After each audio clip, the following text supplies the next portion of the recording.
안녕하세요. 형상화 수학의 저자 손중부입니다. 이번 시간에는 고등수학의 핵심이라 할 수 있는 미적분의 원리에 대해서 알아보겠습니다. 우리 학생들은 주어진 식에 대해 정해진 패턴별로 미적분 연산을 수행할 줄은 압니다. 그러나 미적분의 원리는 무엇인지, 그리고 어디에 활용할 수 있는지는 잘 모릅니다. 그것은 우리 학생들이 너무 문제를 풀기 위한 연산 위주로만 공부를 해왔기 때문입니다. 미적분의 개념을 올바로 이해하여 실생활에서 어떤 의미를 갖는지 알게 된다면 미적분을 공부를 하는 것이 훨씬 더 재미있어질 것입니다. 자, 들어가 볼까요? 우선 미분에 대해서 살펴보겠습니다. 용어의 정의를 살펴보면 미분, 한자로 된 글자의 말뜻은 잘게 쪼개어 나눈다입니다. 용어가 잘 정의되었다고 가정할 때 이 글자의 의미가 미분의 개념을 잘 나타내고 있어야 할 것입니다. 내용을 상상해보면 자연스러운 생각의 흐름은 그럼 무엇을 잘게 쪼개는 것이고 또 어떤 것을 나눈다는 말일까요? 그것입니다.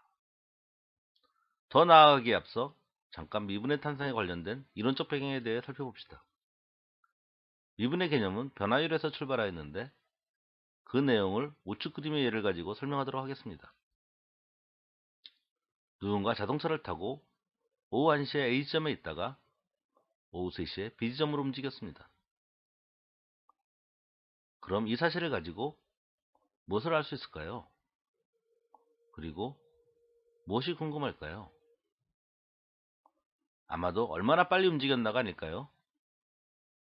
왜냐하면 속력을 알면 그 정보를 기반으로 다음의 움직임도 예상할 수 있을 테니까요. 이것을 수치로 표현하기 위해서 우리는 주어진 구간의 평균 변화율을 계산합니다. 평균 변화율을 의미하는 시간의 변화량 델타 t분의 거리의 변화량 델타 y는 3-1분의 210-50을 계산하여 80이 나오게 됩니다. 이때 변화율의 단위는 km per hour, 즉 단위 시간당 움직임 거리인 평균 속력을 의미합니다. 이 정보를 가지고 우리는 이 사람의 다음 시간의 움직임도 예상해 볼 수 있을 것입니다. 그런데 실제 움직임을 나타내고 있는 파란색 그래프를 보면 항상 일정하게 시속 80km로 움직인 것이 아니라 처음에는 느리게 움직이다가 나중에는 점점 빨라졌음을 알 수 있습니다. 이런 추세로는 다음 시간은 평균 속력보다 훨씬 빠르게 움직일 것으로 예상됩니다. 따라서 이런 경우에는 2시간 동안의 평균 속력만을 가지고 다음 시간의 움직임을 예측하는 것은 정확하지 않게 됩니다. 보다 정확한 예측을 하기 위해서는 주어진 구간 내에서의 움직임의 추세를 고려해야 하는데 이를 위해서는 전체 구간에서의 평균 변화율이 아닌 좀 더 작게 나눠진 구간에서의 변화율, 나아가 한 지점에서의 순간 변화율을 측정할 수 있어야 합니다. 그럼 자연스러운 다음 의문은 어떻게 한 지점에서의 순간 변화율을 측정할 수 있을 것인가입니다. 17세기 후반 영국의 과학자 뉴턴과 독일의 과학자 라이프니츠는 비슷한 시기에 이에 대한 해결책을 제시합니다. 바로 순간이라 할 수 있을 만큼 구간을 아주 작게 하고 그에 대한 변화율을 구하는 것입니다. 이것이 바로 미분의 정의인 순간 변화율인 것입니다. 개념적으로는 우측의 그림에 나타난 것처럼 델타 x1, 델타 x2, 델타 x3로 특정 구간의 크기를 점점 줄여나가면서 아주 작은 극소 구간의 변화율을 측정해 나가는 것입니다. 즉, 구간의 크기를 계속 줄여나가면서 우리가 원하는 순간 변화율 dx분의 dy를 구하는 것이지요.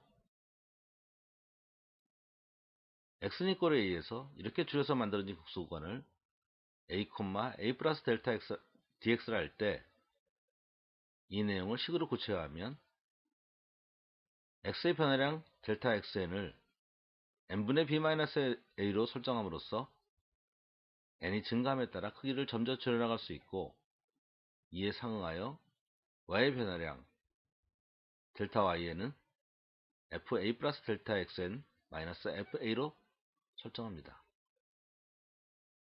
그리고 n을 계속 증가시키면 델타 x에는 크기가 한없이 작아져 거의 0이 되는 극소구간 dx가 될 것입니다.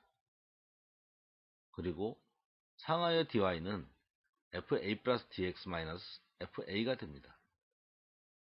따라서 x는 이퀄 a를 지점에서의 극소구간의 변화율 dx분의 dy는 즉 x의 극소 변화량 dx분의 y의 극소 변화량 fa 플러스 dx 마이너스 fa가 되는 것입니다.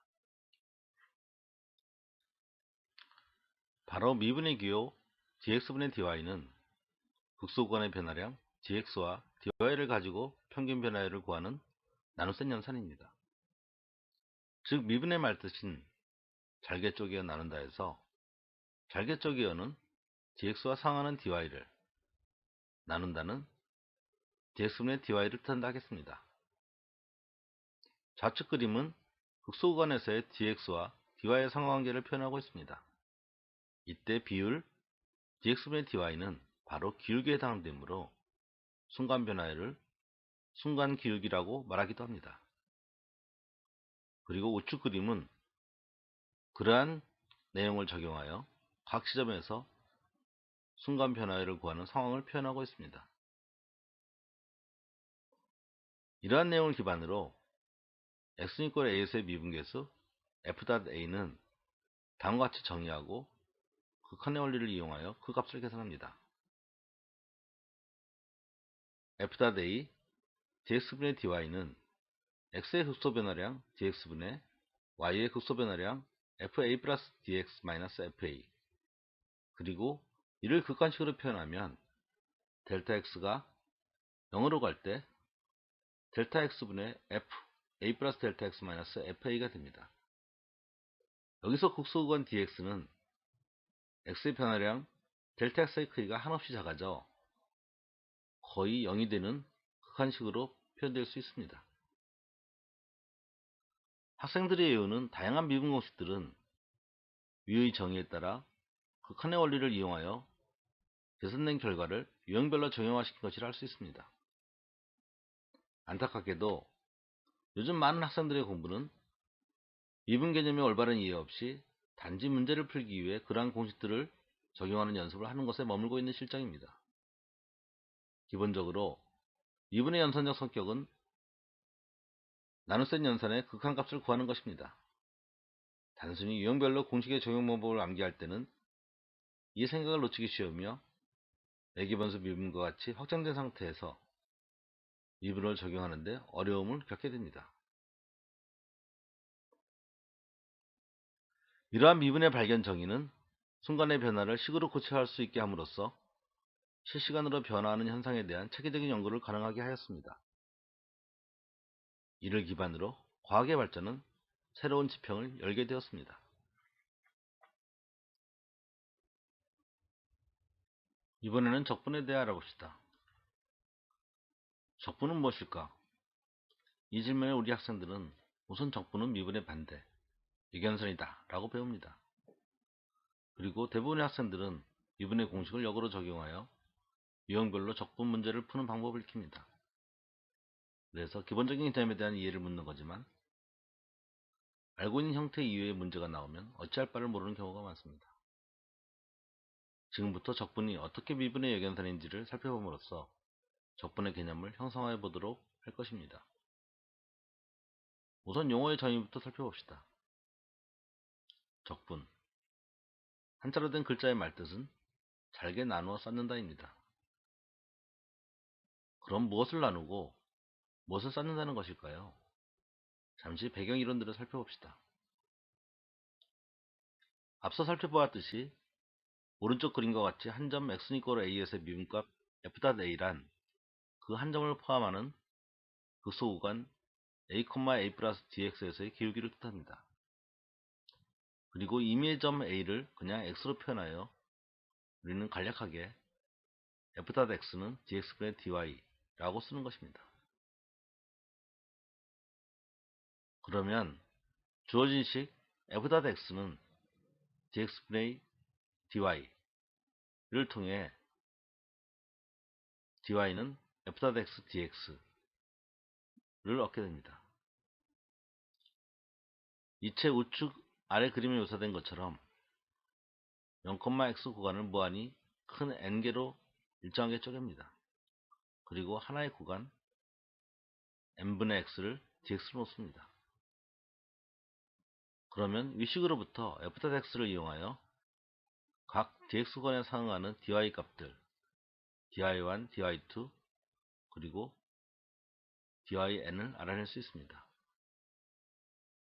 이 내용을 식으로 표현하면 dx를 리미트 n이 무한대로 갈 때 n분의 x, 그리고 상응하여 dyk를 f.n분의 kx 곱하기 dx로 놓았을 때 y는 이러한 dyk를 모두 무한히 더한 것이므로 마찬가지로 f.n분의 kx 곱하기 n분의 x를 모두 더한 것과 같습니다. 이를 무한대 극한의 덧셈을 의미하는 적분기호 인티그럴을 써서 바꾸면 fx는 인티그럴 f.x dx가 되는 것입니다. 따라서 자연스럽게 우리는 적분함수의 기본 정의에 다다르게 됩니다. 인티그럴 f.x dx는 fx. 이런 연유로 적분이 미분의 예견선이 된 것입니다. 그리고 적분연산의 성격은 덧셈이며 극한의 원리를 이용하여 그 값을 계산하는 것입니다. 학생들이 외우는 다양한 적분 공식들은 미분 공식과 마찬가지로 유의 정의에 따라 계산된 결과를 유형별로 정형화시킨 것이라 할 수 있습니다. 그렇지만 기본적으로 적분의 연산적 성격은 덧셈 연산의 극한값을 구하는 것임을 잊지 마시기 바랍니다. 단순히 유형별로 공식의 적용 방법을 암기할 때는 이 생각을 놓치기 쉬우며 문제가 약간만 변형되어도 푸는데 어려움을 겪게 됩니다. 그런데 이 적분식 인티그럴 f.x dx 이퀄 fx는 함수 fx가 원점을 지나는 경우에 해당하므로 이를 일반적인 경우로 확장해 봅시다. 일반적인 경우란 오른쪽 그림처럼 함수 y 이퀄 fx의 y절편이 원점이 아닌 c를 가지는 경우인데, 이 경우에도 같은 접근 방법을 따라서 쉽게 적용할 수 있습니다. 그림에 표현된 것처럼 인티그럴 f.x dx가 y 변화량의 합계, 즉 초이값 c로부터의 증분을 의미하므로 y 이퀄 fx는 인티그럴 f.x dx 플러스 c가 됩니다. 정리하면 지금까지 적분함수의 개념적 이해를 위해서 적분함수 y 이퀄 fx 입장에서 피적분함수가 어떤 의미를 갖는지 살펴보았습니다. 즉 피적분함수는 fx의 도함수 f.x를 의미함을 알게 되었습니다. 다음 슬라이드에서는 입장을 바꾸어 피적분함수 fx를 적분한다는 것이 어떤 의미를 가지는지 알아보겠습니다. 적분과 미분의 관계를 알았으니 이제 피적분함수를 f.x에서 fx로 한 차원 높여서 적분이 갖는 의미를 살펴보도록 하겠습니다. 주어진 어떤 함수 fx를 적분한다는 것은 무엇을 의미할까요? 인티그럴 fx dx. 여기서 적분기호 인티그럴은 리미트와 시그마를 합친 것을 의미하므로 단순한 덧셈입니다. 그리고 덧셈의 대상 fx dx를 형성해 보면 dx는 주어진 구간을 무한히 큰 n개로 쪼갠 극소 구간이고 fx는 해당 지점에서의 함수값이므로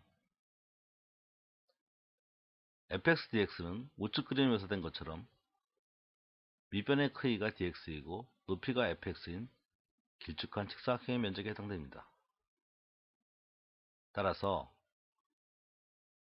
인티그럴 fx dx는 0,x 구간을 잘게 쪼개어 만들어진 길쭉한 직사각형의 면적을 모두 더한 그래프의 아래쪽 면적을 의미합니다. 이 내용을 식으로 고쳐야 하면 dx가 리미트 n이 무한대 갈 때 n분의 x라 할 때 인티그럴 fx dx는 리미트 n이 무한 들어갈 때 시그마 k 고 1부터 n까지 f n분의 kx 곱하기 n분의 x가 됩니다. 이렇게 해서 적분함수 라지 fx가 만들어진 것입니다. 그리고 구간이 정해지지 않은 일반적인 분적분은 인티그럴 fx dx는 라지 fx 플러스 c로 표현되는데, 여기서 라지 fx는 인티그럴 0부터 x까지 ft dt를 의미하는 원시함수이고, 이때 인티그럴 0에서 0까지의 적분은 0이 되므로 원시함수 fx는 원점을 지나는 함수입니다. 그리고 c는 원시함수 y=로 라지 fx를 평이동시켜 만들어지는 y절편에 해당됩니다. 참고로 형상화 수학 3권 적분편의 적분상수 c에 대한 설명은 피적분함수 스몰 fx의 평이동치 c로 인한 영향에 대한 설명 내용이 방향이 잘못되어 기술되었으니 책을 보실 때 유의하시기 바랍니다. 이번에는 처음 적분의 개념을 설명할 때 접근한 것처럼 fx를 라지 fx의 도함수 측면에서 바라보고 같은 내용을 설명해 봅시다. 즉 fx는 dx분의 d 라지 fx로부터 fx dx는 d 라지 fx를 얻을 수 있습니다. 그리고 등식의 양변에 적분을 적용하면 인티그럴 fx dx는 인티그럴 d 라지 fx 이퀄 fx가 되어 자연스럽게 같은 결과를 얻게 됩니다. 또한 이 내용을 형성하면 적분함수 라지 fx의 극소구간 변화량 d 라지 fk는 라지 fk dx 마이너스 라지 fk 1 dx가 되어 우측 그림에 표현된 각 막대기의 면적이 2에 해당됩니다. 예를 들어 5dx까지의 면적에서 4dx까지의 면적을 뺄 경우 그 차이인 d 라지 f5는 마지막 다섯 번째 막대기를 의미하기 때문입니다. 따라서 이 모든 막대기의 면적을 합하면 0,x 구간의 전체 면적이 도출됨을 알 수 있습니다. 식으로 표현하면 리미트 n이 무한 들어갈 때 시그마 k 고루 1부터 n까지 d 라지 fk는 fx 라지 fx가 됩니다. 그리고 이는 인티그럴 fx dx와 같게 됩니다. 이와 같이 다양한 시각에서의 접근과 통합 형성화를 통해 미적분의 개념을 더욱 공고히 하시기 바랍니다. 만약 각각의 시각에 따른 접근 방법이 잘 통합이 안 될 때는 해당 이론에 대해 아직 이해가 부족한 부분이 있다는 것을 의미합니다. 자, 이로써 미분과 적분의 기본적인 개념 및 상호관계를 전체적으로 형성해 보았습니다. 이번에는 미적분 원리에 대한 응용으로서 미분과 적분의 연산 성질을 이용한 활용 예에 대해 잠깐 살펴보도록 하겠습니다. 첫 번째는 곡선의 길이 구하기입니다. 우측 그림의 함수 y=fx가 만드는 곡선 위의 점 A로부터 B까지의 거리는 어떻게 구할 수 있을까요?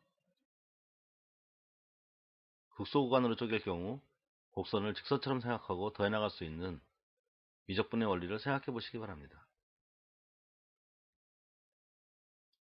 그럼 A부터 B까지의 곡선의 길이는 구간 A, B를 무한히 잘게 쪼개서 만들어지는 녹색 직각삼각형의 빗변의 길이를 더한 것과 같음을 알 수 있습니다. 그런데 밑변 dx와 높이 dy를 가지는 직각삼각형의 빗변의 길이는 피타고라스 정리에 의해 루트 dx제곱 플러스 dy제곱이 됩니다. 따라서 모든 직각삼각형 빗변의 길이를 더하면 전체 곡선의 길이가 될 것입니다. 극한과 덧셈이 연관되어 있으므로 적분을 이용하면 이 길이를 구할 수 있게 됩니다. 따라서 A부터 B까지의 곡선의 길이는 인티그럴 루트 dx제곱 플러스 dy제곱이 될 것입니다.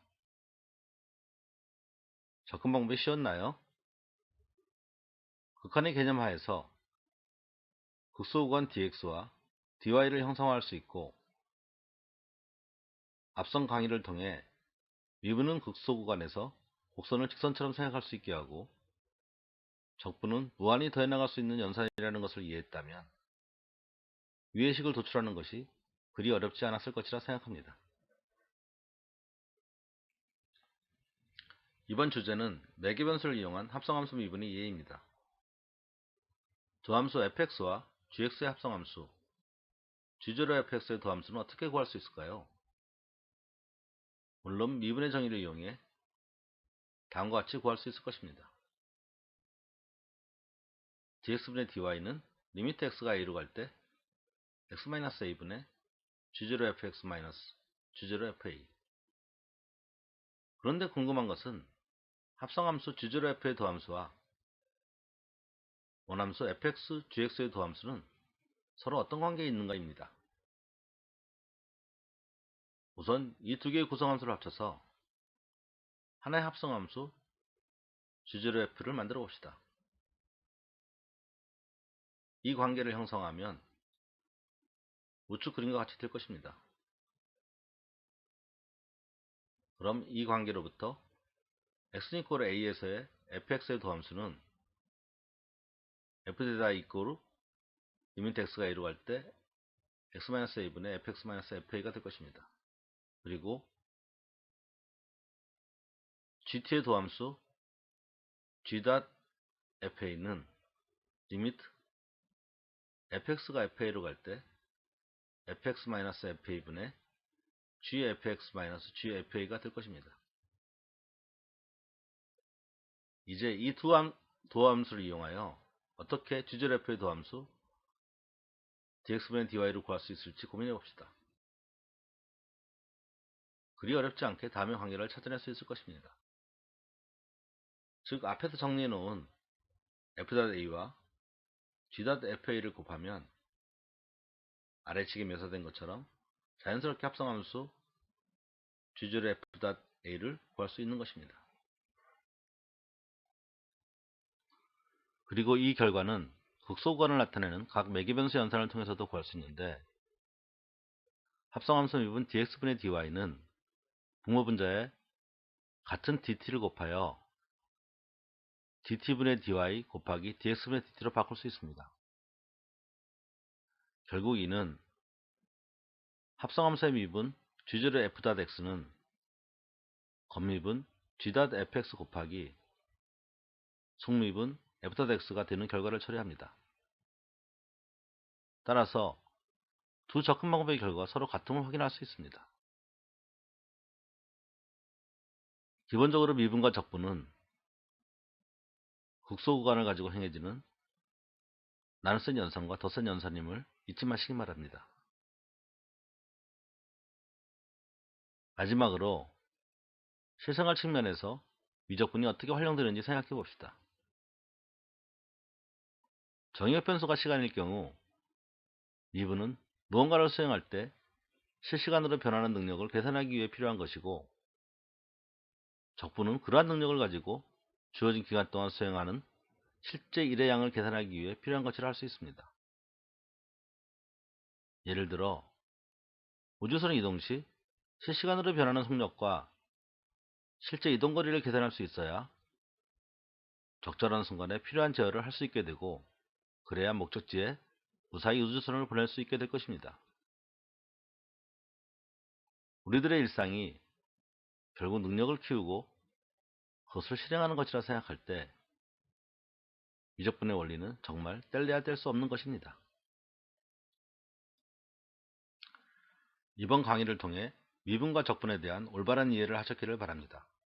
그리고 이를 기반으로 여러 응용 및 확장에 있어 보다 자유롭게 대처하실 수 있기를 바랍니다. 이와 관련하여 다음 강의 주제는 미분을 활용한 접선의 의미와 극한값을 구할 때 아주 유용한 로피탈 정리에 대해 설명을 하려고 합니다. 형상화 수학의 저자 손중모였습니다. 감사합니다.